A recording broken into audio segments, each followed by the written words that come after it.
Hello, I'm Bill Honachevsky, and welcome to another edition of What About New Jersey History.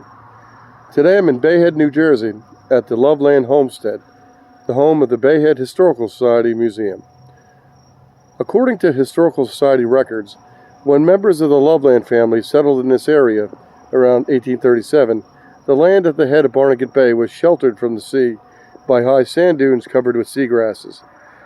Bayberries and beach plum grew in abundance, and there were cranberry bogs, marshlands, and freshwater lakes which provided a habitat for the birds and migratory fowl that later attracted gunners to the region.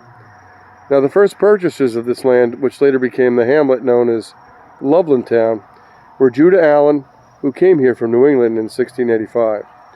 Now, at the time, this area was part of Shrewsbury Township, Monmouth County, province of East Jersey, under the reign of King James II of England.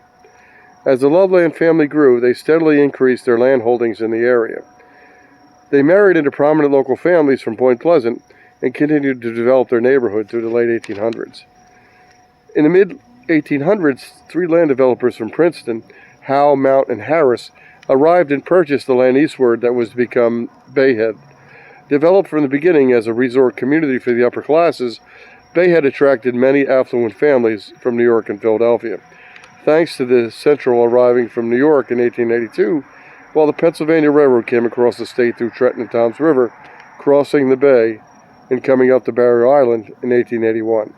Now, the last stop for both was Bayhead. At one time, before the turn of the 20th century, the members of Loveland Town, now a section of Point Pleasant in Ocean County, considered becoming a part of Bayhead, but the wisdom of the time thought it best to maintain the status quo. Nonetheless, many of the Loveland family were very important in the now developing Bayhead. Edward Loveland was member of the first town council of Bayhead, and later, after his brother George, the dockmaster of the Bayhead Yacht Club, which itself was built on the former site of James Loveland's boat dock. Now, John W. and Samuel Loveland were the largest landowners in the area. They were joined by early settlers, probably the Cook family and the Stout family, and were linked through marriage.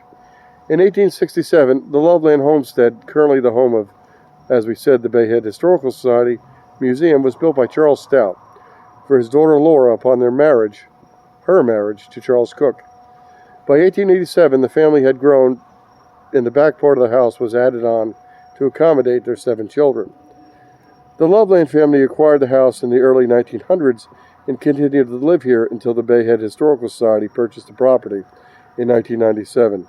Now, at the time, the house had fallen into disrepair, and after a 2-year renovation, mostly of the exterior, the homestead opened as the Historical Society Museum in 1999. The Dale building was acquired and moved to the property in 2001. Now, the Loveland homestead houses artifacts, memorabilia, photographs, decoys, and furniture, and other treasures from the early years of the head of Barnegat Bay. Worthy of note are the original Gerald Hardenberg's paintings and the carved decoys of Kenneth Loveland, the Birdsall family, and many, many others.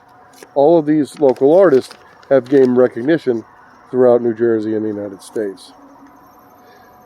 Both the museum and the Slaydale Cottage is open to the public Saturdays and Sundays from 1 to 4 p.m., June until late December. Anyone interested in maritime history is welcome to become a member or volunteer. All are welcome. This is Bill Honachevsky. Thank you for watching. Remember to preserve and protect our history and natural environment.